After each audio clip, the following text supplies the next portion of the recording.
Vamos começar com uma oração, então. Senhor Deus, nós damos graças pela Tua proteção, por um dia tão maravilhoso, Senhor. Pedimos que o Senhor cuide das nossas famílias, do nosso país, que o Senhor esteja nos protegendo, nos defendendo, Senhor. Obrigado porque o Senhor nos tem dado um local de meditação, de discussão, de ensino da Tua Palavra, que seja preservado, Senhor. Aumenta a nossa sabedoria, aumenta a nossa fé, Senhor, que nós possamos cada vez mais depender de Ti. Pedimos isso em nome de Jesus. Amém, Senhor. Nós estamos na epístola de 1 João, a gente viu o capítulo 4, do versículo 7 até o final, até o 21. Ele fala muito do amor. Eu vou recapitular. Ele é chamado do apóstolo do amor. Ele recebe esse nome. E no Evangelho de João é chamado diversas vezes a quem o mestre amava. Então ele dá sempre essa ideia de associação forte de amor com o ministério dele. A centralidade da palavra amor é muito destacada em João, e a gente já abordou João, o Evangelho de João, capítulo 21, do 14 ao 17, o diálogo que Jesus tem com Pedro, que João cita, e eu usei essa passagem para dizer que existe, dentro do grego, existem 3 palavras para amor. Eles diferenciam na literatura grega, na expressão, dentro da linguística grega da época, eles distinguiam 3 formas de amor. A forma de amor familiar, a forma de amor mais íntimo e pessoal e a forma de amor erótico. Isso em termos de cultura grega. O judeu não fazia essa distinção. No Antigo Testamento, a palavra amor, ela se aplica para tudo. Então a gente tem que tomar cuidado para não criar uma doutrina quando simplesmente está relacionado à cultura. Então, às vezes, eu escuto o pessoal falar assim, não, mas a gente tem que desenvolver o amor relacional, o amor ágape. E tem um monte de gente que entra nessa história. O problema é que se a gente pegar dentro de uma definição primária de amor, ele não faz essa distinção, as coisas caminham juntas. Quem fazia muito essa distinção era o grego.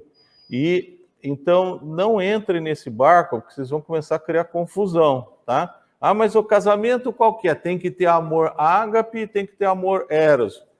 Para o judeu, uma coisa é absolutamente indistinta da outra. As duas coisas andam juntas. O grego separava isso. E a gente não pode embarcar nisso. Por quê? Porque eles achavam que o amor erótico não era dentro do casal, só para vocês terem ideia, tá?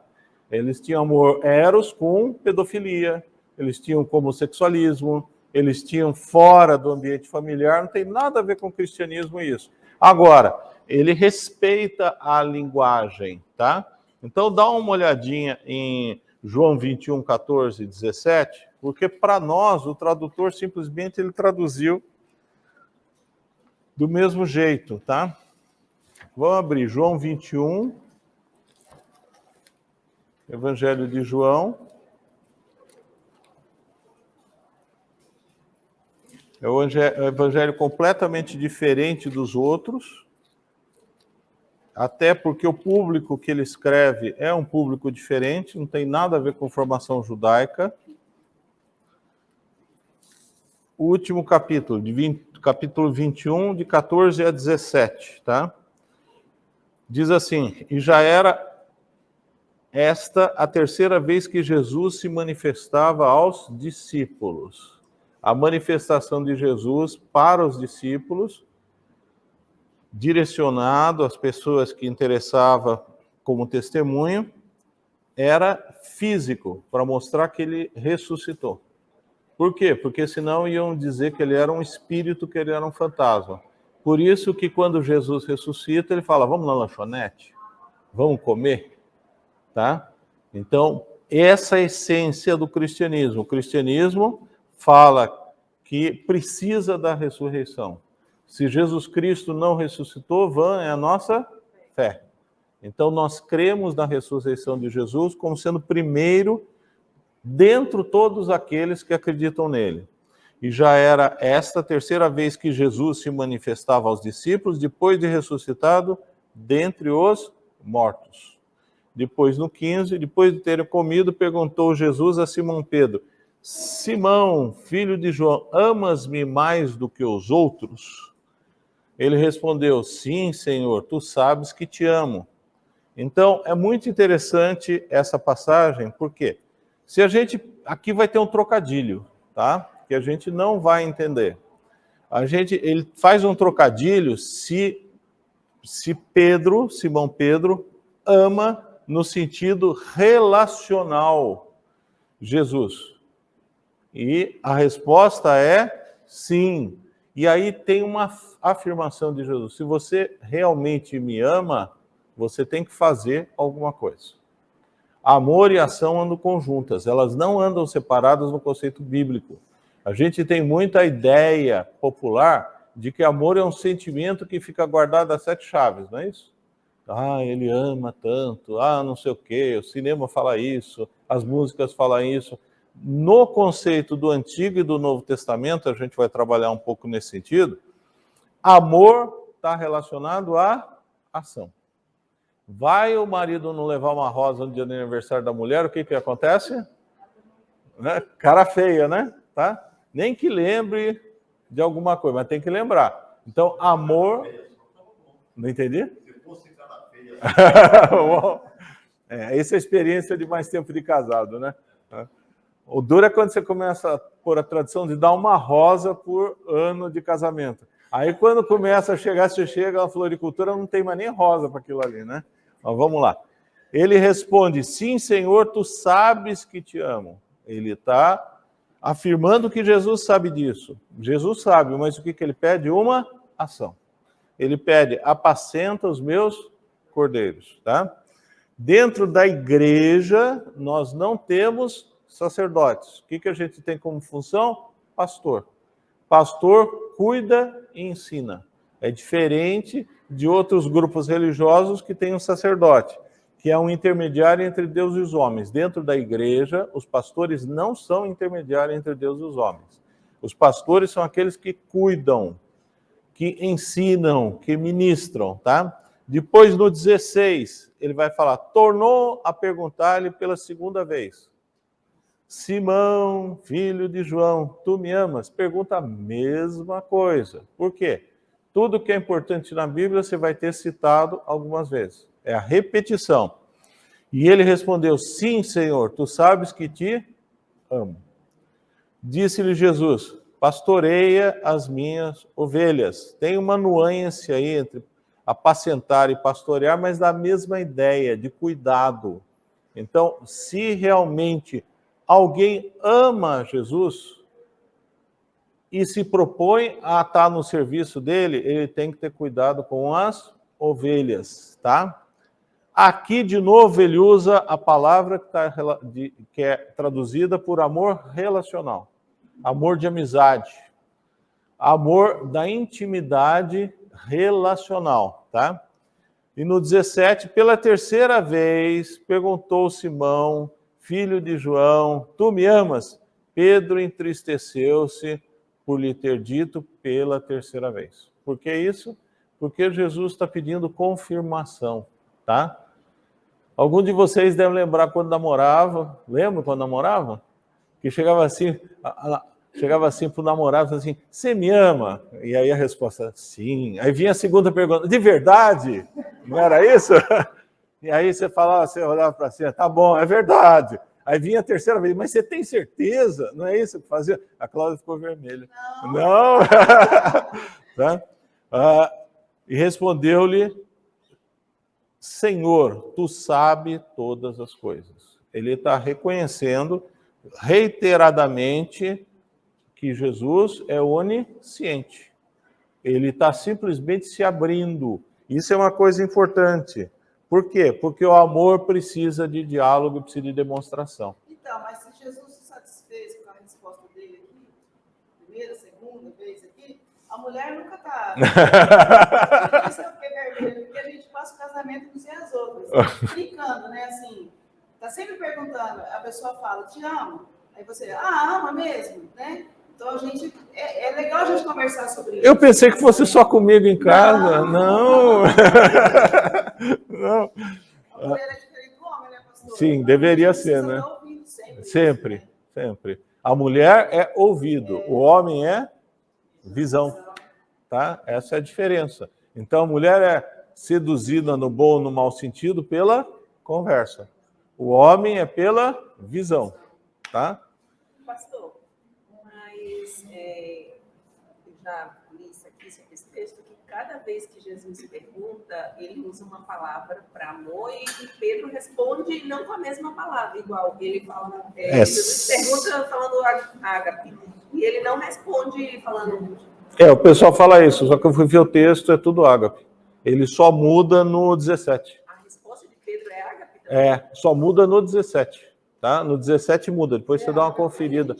Eu fui olhar. No grego, aprendendo e... Eu vi. Eu vi que todos iguais, posso rever de novo. O que eu vi é que muda somente no 17. O 17 não, é que muda. A pergunta ou a... As duas. No 17 ele muda porque, tudo. Assim, quando a gente viu, Jesus pergunta a primeira e a segunda vez usando ágape, e ele responde as duas primeiras vezes, as duas primeiras também. A primeira e a segunda usa com filéu. Então, na terceira, Jesus pergunta. O 15 e o 16 que eu vi, posso rever o texto de novo, que eu até marquei, porque isso sempre dá confusão. 15 e 16 usa agapás. Tá? E Pedro responde filéu. O 17 que é filés. Aí a gente viu que assim, que no 17 Jesus já... A terceira vez Jesus muda, aí ele fala filéu. Então, o que eu vi, eu posso rever de novo, não tem problema. O que eu vi no 17 é que aí você tem a transformação realmente, não é falado mais a palavra agapás, mas é falada a palavra filés, que Jesus está falando realmente você tem uma intimidade familiar comigo. Os dois primeiros é a mesma palavra, tá? Mas eu revejo, tá? Isso daí é sempre bom dar uma olhada. De qualquer jeito, aqui o que a gente tem? A gente tem 3 vezes utilizada a palavra amor. Existem algumas nuances de palavras, tá? Então, você tem apacenta no 17 a tradução. Quando você vai para o 16 é pastoreia. Ele dá o mesmo significado, a ideia de cuidado, a ideia do pastor. E no 17, quando a gente vê Pedro se entristecendo, porque é chamado a terceira vez... Aí Jesus estaria usando uma outra palavra, que é a palavra filés, tá? Que indica realmente você faz parte da minha intimidade como família, seria isso, tá? Para nós tem algum sentido esse tipo de colocação? Nenhuma. Por isso que a nossa Bíblia sempre traduz somente por ama, tá? Isso é mais como curiosidade que eu estou falando, porque tem gente que dá curso falando, nós temos que desenvolver o amor ágape, nós temos que desenvolver o amor filéu, nós temos que desenvolver o amor eros. O problema é que isso não é uma doutrina bíblica, isso daí é um costume, faz parte da literatura grega, tá entendendo o que eu estou querendo dizer? Tá? É o amor. Para a palavra em si, no hebraico, é uma só. E aí é interessante, porque no hebraico é usado o amor para com Deus, amor com as pessoas, amor entre homem e mulher, amor para animal também. Então, depende muito da circunstância. Porque tá? Deus nos capacitou para entendermos esse amor dentro de nós. Nós que fazemos essa divisão. Eu sei o amor que eu tenho pelo meu marido, com certeza. pelos meus filhos, pelos o que eu quero transmitir é que a gente não pode montar teologia a partir da cultura. Tá? Tem que tomar cuidado com isso. É basicamente isso, tá? Mas depois eu dou uma olhada no que você falou. O que Jesus queria de Pedro aqui era um compromisso. De quê? De trabalho.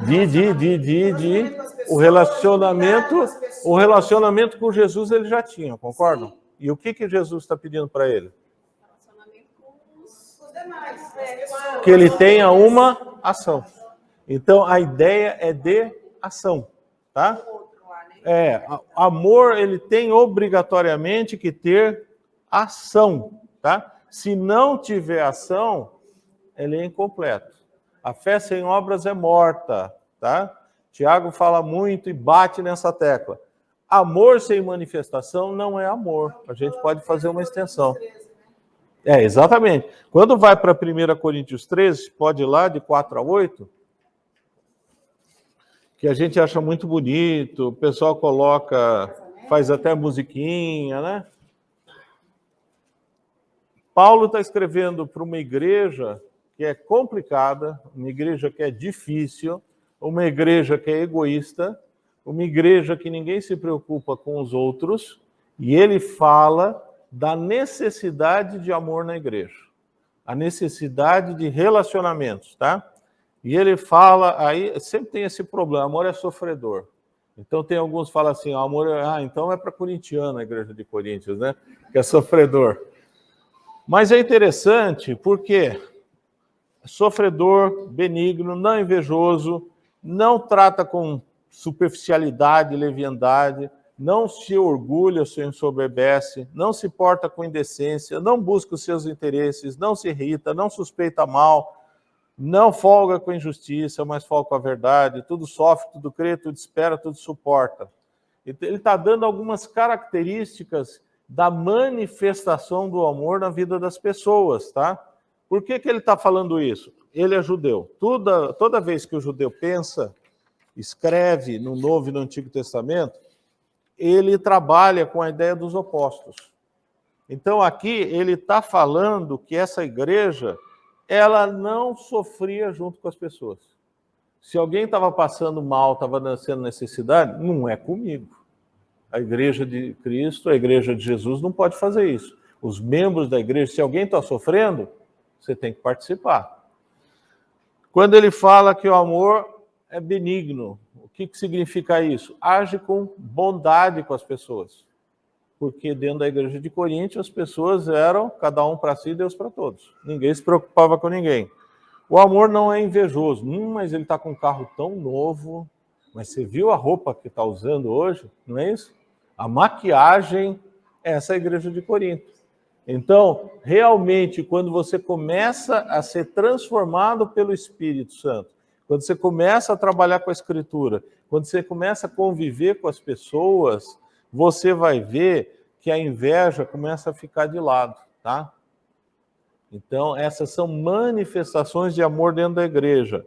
Aí fala, o amor não trata com leviandade, ele não é leviano, não é superficial, não é algo que é passageiro, não é alguma coisa simplesmente reacional. E não se orgulha, tá? Na nossa igreja a gente não tem, mas tem igreja que o pessoal fica decorando a oração a semana inteira para aparecer. Tá? Nunca viram isso? Só eu vi, né? Tá? Tem gente que vai para a igreja para mostrar mais até do que é. Tá? Na nossa igreja a gente não tem isso.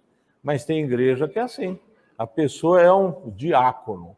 Tá? É um cargo de responsabilidade, de importância, mas tem pessoas que usam pelo poder que estaria associado a isso, que é mais anti-status. Tá? Existe dentro da psiquiatria um negócio que a gente fala, a situação do ordinário e do extraordinário, tá? E isso é típico para quando você vê a relação de amante. Isso já foi muito estudado. Porque o homem, o executivo, não sei o quê, um dos motivos emocionais que ele buscava a amante é porque dentro de casa ele era um ordinário, no sentido de comum. Ele tinha que trocar lâmpada, tinha que levar o lixo para fora, todo mundo chamava o pai, ou não sei o quê, e no escritório a secretária chamava ele de quê? Senhor. E ele não tinha que fazer nada. Então, essa é uma linha de tratamento da psiquiatria para entender. E isso, inclusive, é interessante, porque já foi muito estudada essa história de casais, eles divorciam e casam com a secretária, tá? Mas aí passa a ser ordinário de novo. E dá confusão. É isso que foi porque aí ele passa a ser ordinário de novo. Eu já sou secretária. Hã?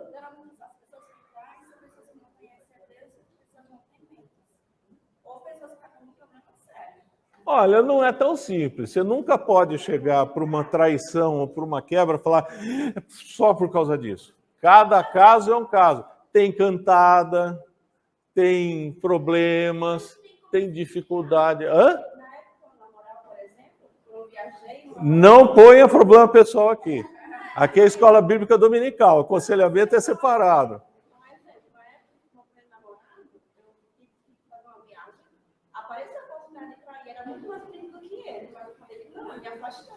Cada caso é um caso. Cada situação é uma... Se a gente começar a generalizar essa situação, a gente vai ficar doido.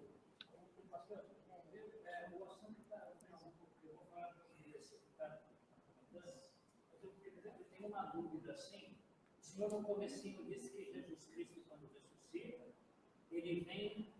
ele se mostra aos seus discípulos no corpo físico.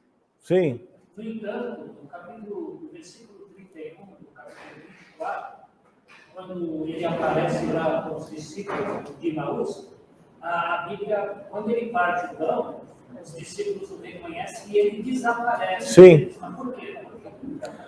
O texto diz que, ao mesmo tempo, ele tem corpo e ele tem essa possibilidade. Como a gente tem outras passagens, que Jesus está para ser apedrejado, está para uma situação, e ele também some. Então, não quer dizer que ele não tenha corpo, tá? É outra manifestação da divindade. Desculpa, da divindade dele, entendeu?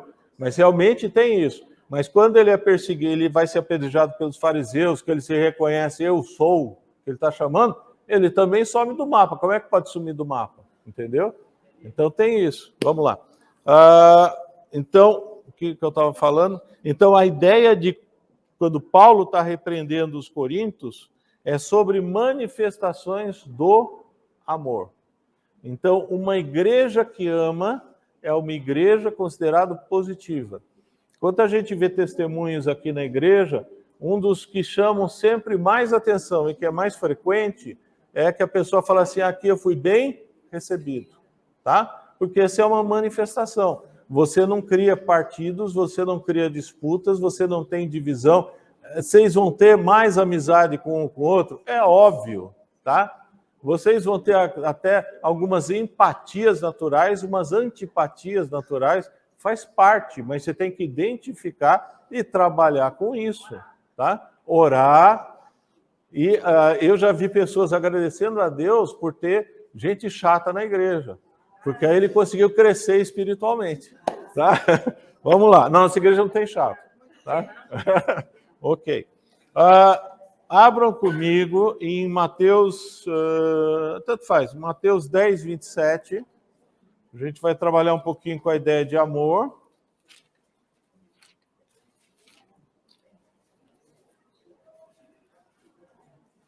É isso mesmo? Desculpa, é Lucas 10, 27. É Lucas. Ei. Lucas 10, 27. Evangelho de Lucas.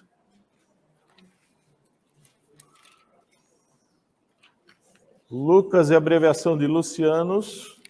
Significa esclarecer, tirar dúvidas. Provavelmente é o nome grego de um outro que era judeu, ele era médico. Alguns argumentaram que ele não era judeu, não dá para considerar isso mais, ninguém mais considera, até pelo jeito que ele escreve, ele conhece muito. Tá, tá certo, 10, 27... Está errada a referência aqui. Eita, nós, que bom. Olha que eu pego e faço copia e cola. Tá certo. Achei. Ok. Começa no 25. Eis que certo homem, intérprete da lei, o judeu tinha os intérpretes da lei, tá? Ele tinha os escribas, os que escreviam, os que ensinavam as crianças, eram chamados mestres, e tinha os intérpretes, tá? O que era o intérprete? Eu tenho uma dúvida sobre tal assunto. Então ele pegava e dava como se fosse um esclarecimento, né? Como a gente tem os nossos ministros hoje em dia, lá do Supremo Tribunal, o que diz a Constituição brasileira? E eles vão responder, não me interessa, eu vou escrever o que eu acho. Isso é um pouco o que eles faziam aqui, esses intérpretes da lei, tá? Mas eles conheciam profundamente a lei. O que é a lei? São os 5 primeiros livros da Bíblia, que é a essência do judaísmo. E aí ele fala, se levantou com o intuito de pôr Jesus à prova. Isso acontece com frequência, tá? Com frequência acontece de pessoas que querem colocar você à prova da sua fé, prova do seu conhecimento bíblico, prova da sua fidelidade. E disse-lhe: mestre. Jesus era reconhecido como mestre por todo mundo.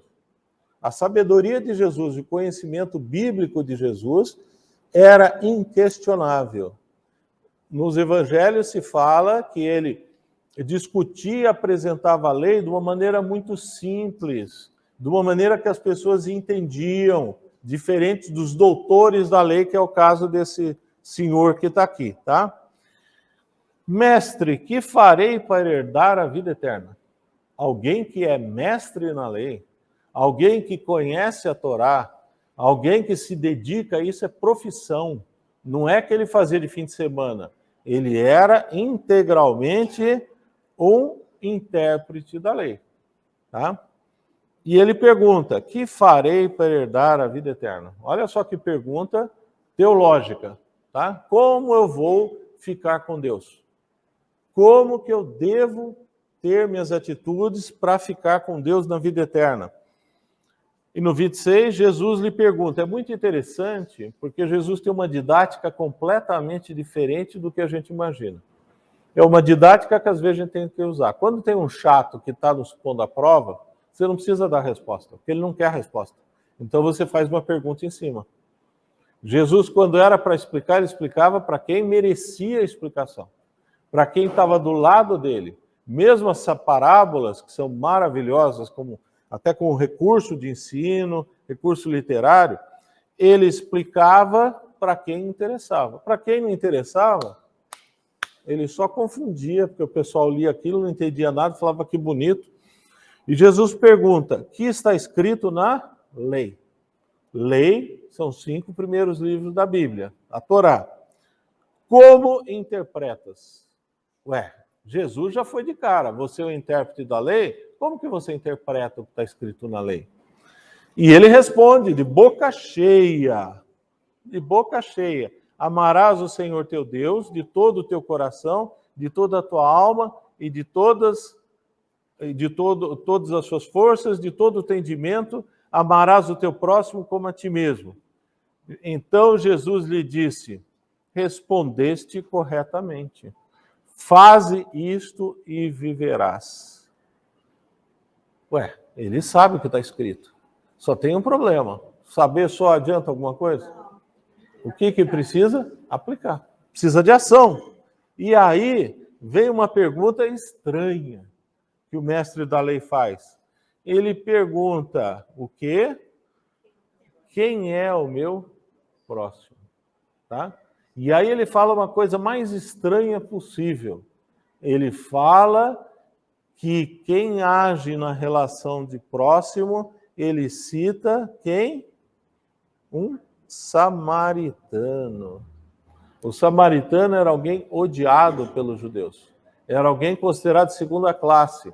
Quem que a gente consideraria como de segunda classe que você não quer estar no elevador se acabar a luz por 4, 5 horas? Quem é? Qual nacionalidade? Pero que sim, pero que não. Tá? Então, o que acontece? Era uma ofensa, tá? Era uma ofensa, era algo absurdo. E Jesus simplesmente está contando uma história, não vai discutir, porque tem toda uma simbologia aí, mas ele está discutindo que quem é o seu próximo? Quem estiver do lado, independente de quem ele seja. Então, esse homem que era um doutor na lei, alguém que conhecia as escrituras na letra, ele não tinha nenhuma ação. Ele não fazia a coisa mais simples que tinha, que era de reconhecer quem era o próximo dele. Por quê? Porque o judeu, caracteristicamente, ele era o quê? O quê? O judeu se dava bem com todo mundo? Não. Lembra o tal de Jonas? Quando falou, vai para Nínive, vai profetizar contra eles. E Jonas pegou, foi lá e pegou o primeiro avião e embarcou para Nínive, foi isso? Ele fugiu. Por que ele fugiu? Porque não gostava. Ele era extremamente preconceituoso, tá? Então, esse doutor da lei, ele era preconceituoso, como a maioria dos judeus, em relação ao samaritano. E os samaritanos, eles estavam ali. Eles viam o samaritano. Era só levantar o olho no monte e lá está Samaria. Lá está aquele grupo que a gente não quer nem saber, tá? Então, essa é uma passagem extremamente interessante e ele não está criando nada de novo. A gente pensa que esse doutor da lei está criando, ele está citando Deuteronômio 6,5, que fala: amarás o Senhor teu Deus de todo o coração, com toda a tua alma e todas as suas forças, e Levítico 19,18, que fala: mas amarás o teu próximo como a ti mesmo, eu sou o Senhor. Então ele sabia a lei, mas uma coisa é saber, outra coisa é executar, tá? Jesus chama a atenção que a gente tem que ter um processo de ação continuada, como manifestação do amor, diária com as pessoas, diária dentro do casamento, em todos os sentidos, tá? Agora, uma coisa que eu comecei a falar para vocês: amar as pessoas leva à perda? Você perde alguma coisa? Perde. Você perde. Você perde sua intimidade. Você perde seu tempo. Você não perde tempo quando você conversa com as pessoas? Você não podia ficar em casa, deitado, dormindo. Você não podia ficar trancado, tá? Quando você namorou, quando você noivou, quando você casou, o que você acabou perdendo? Liberdade, autonomia. Então, se perde algumas coisas nos relacionamentos, se perde alguma coisa quando você começa a andar com as pessoas, tá? Não quer dizer que você não ganhe nada em troca. Abre Mateus capítulo 4, versículo 18. Está logo aí. O versículo 18.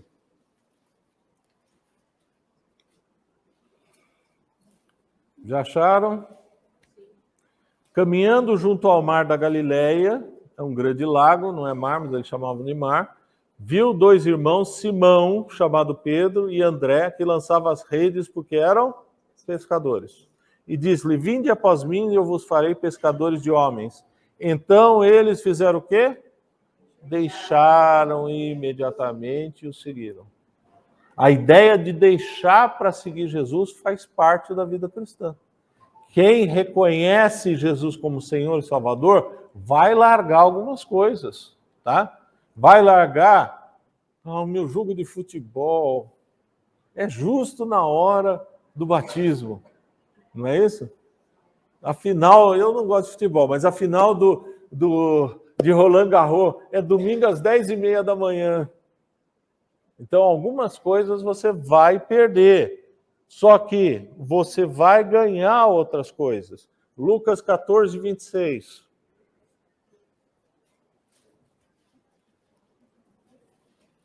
Lucas 14, 26, Jesus fala: se alguém deseja seguir-me e ama seu pai, sua mãe, sua esposa, seu filho, seus irmãos e até mesmo sua própria vida, mais do que a mim, não pode ser meu discípulo. 14, 26. Não é? Eu sempre tomo cuidado. Então, o que acaba acontecendo? Algumas pessoas entendem isso errado. Isso é uma ordem de grandeza, tá? Então, você pega, por exemplo, dentro do catolicismo, quando alguém resolve trabalhar na área ministerial, eles largam tudo. A mulher vai ser freira, larga a família e fica lá isolado o resto da vida. O padre abandona tudo, tá? Não tem mais nada, depende da igreja. Não recebe salário. Mas o que acontece aqui que está se colocando uma ordem de grandeza, tá? Deus quer que você ame sua esposa, seu marido? Sim. Tem que tomar cuidado com isso, porque a Escritura trabalha com verdades em paralelo. A Escritura fala que você tem que amar o seu irmão de carne, tá? Aqui não é irmão e irmã espiritual ou da igreja. Aqui ele está falando a ideia de família, tá? É fácil amar irmão e irmã? Não. É difícil, é difícil. Mas a gente tem que desenvolver isso, tá? Agora, o que está se colocando é ordem de grandeza. Vamos um pouquinho mais? Tem aquele texto também que Jesus também fala de todos que deixarem pai, mãe, que ele vai dar 100 vezes mais. Sim. E outras coisas também, né? Exatamente. Abre comigo, mas tá certo, você falou. Abre em Gênesis 22. Eu tenho uma experiência bem interessante. Alguém gosta de ser assaltado aqui? Não? Que coisa. Toda vez que assaltam a gente, rouba alguma coisa, eu tenho tido uma experiência bem legal. Deus substitui melhor do que era. Amém. Então, quando você deixa alguma coisa, pode estar certo que Deus vai substituir, pôr em paralelo alguma coisa bem melhor na sua vida, tá? Gênesis 22 é uma passagem bem conhecida. Começa no 1. Depois destas coisas, tá?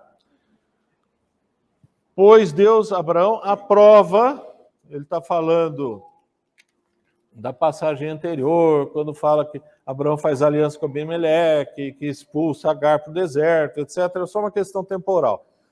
E Deus vai pôr Abraão à prova. Ele vai pôr uma prova, tá? Às vezes Deus põe prova nas nossas vidas. Deus quer o mal na nossa vida? Não. Deus não quer de maneira nenhuma mal na nossa vida, nem mal do mundo. Então, quando acontece alguma coisa errada no mundo, a primeira coisa que o pessoal fala, vem aquela, por que que Deus permitiu isso daí? Não é isso que o pessoal fala? Tá? Quem que é o príncipe do mundo? Satanás. Então, desculpa, mas você tem que culpar o homem e o diabo, mas você culpar Deus pelo que acontece de mal é meio complicado, tá? E aí, Deus vai colocar Abraão à prova. E aí, ele chama Abraão. Abraão, quero bater um papo com você. Vamos lá, vamos falar sério. E Abraão diz, eis-me aqui. Estou nessa, não é isso? E aí ele fala, acrescentou, toma teu filho, teu único filho, Isaque, a quem amas. Aí vai ser uma prova. Abraão ama mais Deus ou ama mais o filho? Mas é uma prova pesada, tá? Prova muito pesada. Quem já conhece Deus na intimidade vai pensar de um jeito. Abraão pensou de outro, tá? Aí o que acontece? Ele fala, olha, vai para a terra de Moriá, que é o Gólgota, onde Jesus foi crucificado, oferece ali um holocausto sobre os montes que eu te mostrarei. Abraão não achou isso estranho, porque isso era comum para os povos da região. Os deuses da região, sacrificar filho aos deuses. Tá? Abraão não conhece totalmente Deus. Abraão, ele recebeu o chamado de Deus. Ele obedeceu, saiu, ele foi peregrinar, ele participou das coisas, mas ele não tinha uma revelação como a gente tem. Tá? Se Deus aparecer para você hoje em dia e falar assim, olha, eu quero que você pegue e sacrifique o seu filho, o que você vai falar? Não é a voz de Deus. Não é a voz de Deus. Por quê? Por quê? Porque Deus não aceita sacrifícios humanos. Porque a palavra, como revelação, fala que ele não aceita sacrifício humano. Tá? Então, a gente estuda, conhece a revelação de Deus, até para evitar a voz do diabo. O diabo fala com o cristão? Fala. Fala. Tá? E a feijoada fala com a gente depois do almoço? Também fala. Vocês já não fizeram uma coisa falando, mas eu tenho certeza que Deus quer que eu faça isso, não tem? Tá? E aí você vai ver, não tem nada a ver. Isso que a gente está aconselhando adolescente, às vezes acontece. Não, mas eu tenho certeza que Deus falou que eu tenho que namorar com aquele rapaz. Falo, como assim? Não, porque ele se revelou que eu tenho que namorar com aquele rapaz. Ele é muito bonitinho, ele não é cristão. Mas eu começando a namorar, ele vai se converter. Vai nada. Exatamente, tá? Então tem que tomar cuidado. E algumas igrejas têm outra coisa. Tem um irmão que estava contando que com ele aconteceu, isso daí eu já conheço direto. Que chega alguém, a profetisa, e fala assim: recebi uma visão profética que o seu filho ou você tem que se casar com fulano. Tá? Presbiteriana? Mas presbiteriana não tem profeta.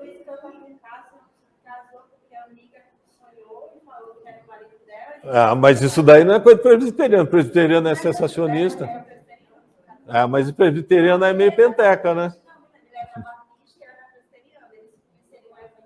Tudo bem, mas quem tem revelação, quem tem visão profética, não é presbiteriano. O presbiteriano é a igreja histórica sensacionista. Eles não acreditam em dom do Espírito Santo. Se você chegar pastor e falar que você teve uma revelação de Deus, ele vai pegar e escrever numa cartinha: procure o psiquiatra. Entendeu?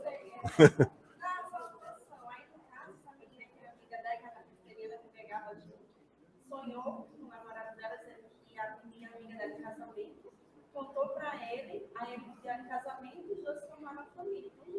Não, tudo bem, mas olha, desculpa, sonhos é o método de revelação de Deus?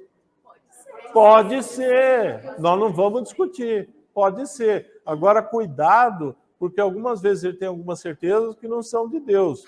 Quem dá a maior certeza da verdade de Deus, quem é? Certificado de autenticidade, qual que é? Mas o Espírito Santo, às vezes você não sabe que é o Espírito Santo que está falando. Quem que é? É a própria Escritura. Tá? Então a Escritura é o nosso guia. Ah, mas a Escritura não falou disso. O que você vai fazer? Oração. Se você ainda está na dúvida, você vai fazer o quê? Buscar conselheiros. Buscar pessoas que te informem. E se você continuar na dúvida, o que você tem que fazer? O que é? Não faça. Tá? O que você faz sem ter convicção significa que é pecado. Tá? Então você tem que ter uma convicção plena em todos os aspectos, mental, espiritual, conselheiro, tem que se cercar de tudo quanto é maneira. Aí que já falaram para mim. Às vezes a gente tem que fazer para a gente entender que a gente está errado. Legal, né? Boa, gostei dessa daí. Gostei dessa daí. E aí, Abraão, ele tem uma percepção teológica, tá? É muito interessante, por quê? Porque a Bíblia não está interessada somente em apontar o que é certo na vida das pessoas. Ela está interessada para que a gente aprenda com os erros, tá? Então, eu não tinha me ligado nisso, que não se oferecia sacrifício humano para Deus. Não para o Deus de Israel. Só que, lembra o seguinte...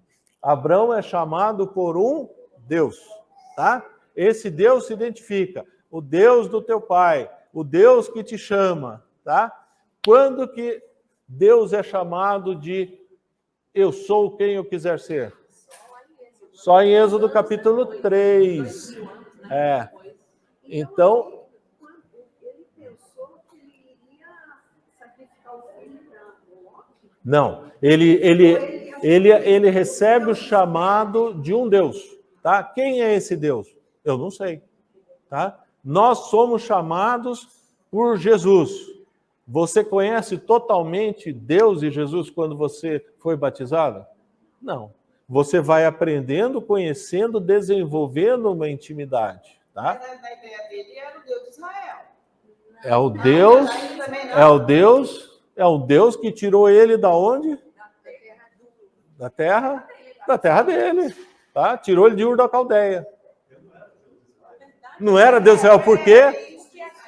Porque não tem Israel, tá? Começa o processo de revelação de Deus para o povo, para Israel no futuro, começa com Abraão. Então está bem aí no início aqui, né? Sim, não existe Israel ainda. O João está chamando a atenção. Então, por isso que a gente tem diversos nomes de Deus no Antigo Testamento. Isso dá uma confusão, porque Deus é chamado de El. El é Deus.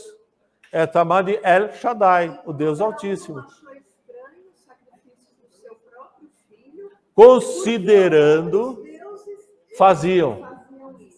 E tinha muito conceito de Deus familiar, tá? Inclusive, você tem uma alteração no Antigo Testamento que você tem, não vou lembrar agora a passagem, quem lembrar, o Deus de Abraão, de Isaac, de Jacó. Êxodo. Eu nunca lembro. Oh. 4:6. Então, por que fala isso? Porque dentro do conceito lá era o seguinte, é o Deus da... Êxodo 3:6, que cita o Deus de Abraão, de Isaac, de Jacó. Deus do teu pai, aí ele vai no 15. Aí o que acaba acontecendo? O conceito popular, o conceito que a mídia fazia, o que aparecia no Instagram, o que aparecia no Facebook da época, é que o Deus era familiar, cada família escolhia um Deus. Você ia lá no supermercado e pegava, eu quero um Deus X, eu quero um Deus Y. Isso vocês veem até nos filmes. Quando vem a revelação para Abraão, ele muda e começa a falar assim, eu sou o teu Deus. Começa a ter uma intimidade. Por isso que fala dos deuses de Abraão, Jacó. Diga. Tem um livro chamado Cidade Antiga, que ele fala a respeito dos deuses familiares. Sim. Então, eu não conheço esse livro, mas em termos de religião da época, e os romanos também tinham essa ideia de Deus familiar. Então, ele estava vivendo nesse ambiente. Era comum sacrificar filho. Tá? Ele não tem uma visão ainda ética total, tanto que a gente vê alguns comportamentos estranhos dos personagens bíblicos. Como é que Jacó faz aquela confusão lascada com mulher? Como é que você vê Abraão tendo filho com Agar?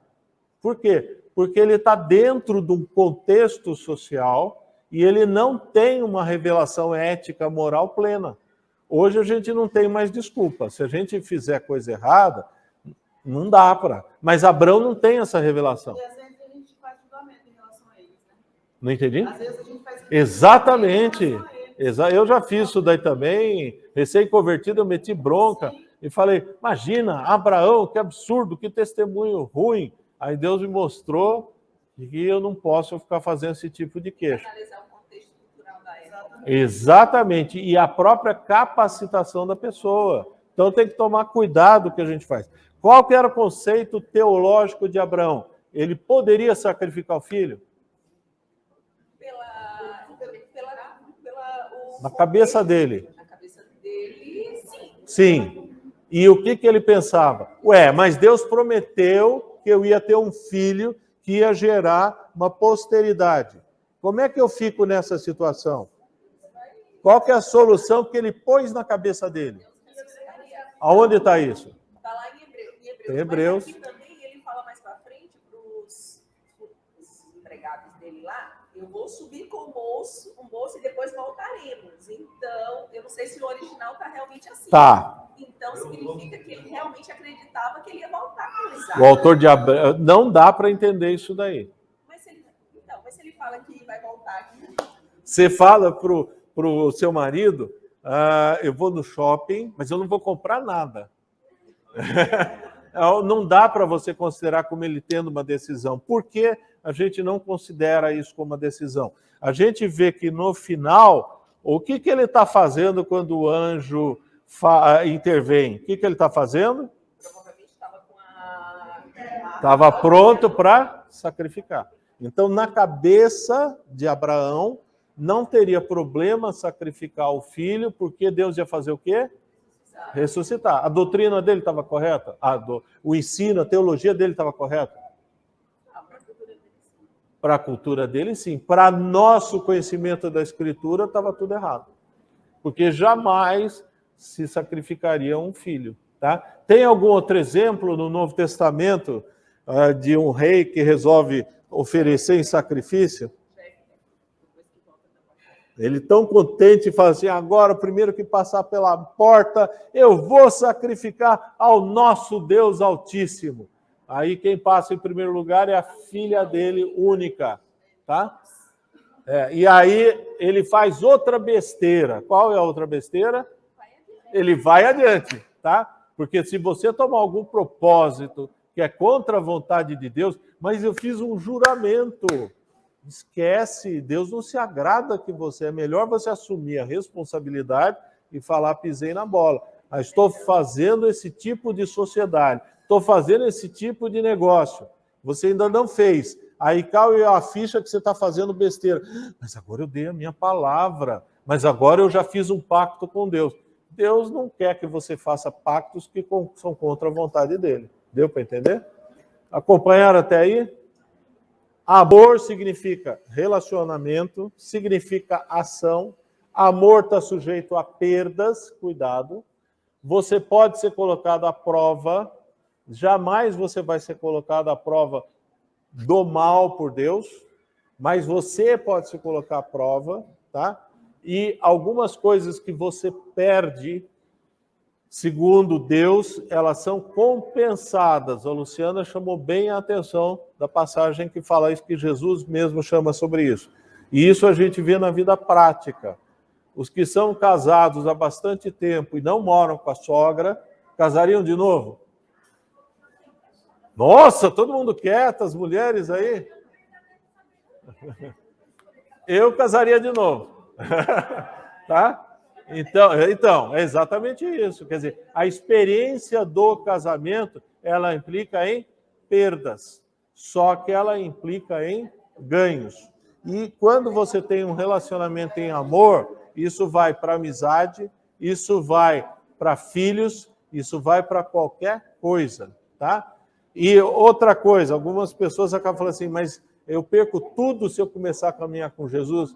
Não, você não perde tudo. O que às vezes Deus pede para você é que você ponha à prova alguma coisa que você esteja em dúvida. Às vezes é gosto de carro, às vezes é luxo, às vezes é vício.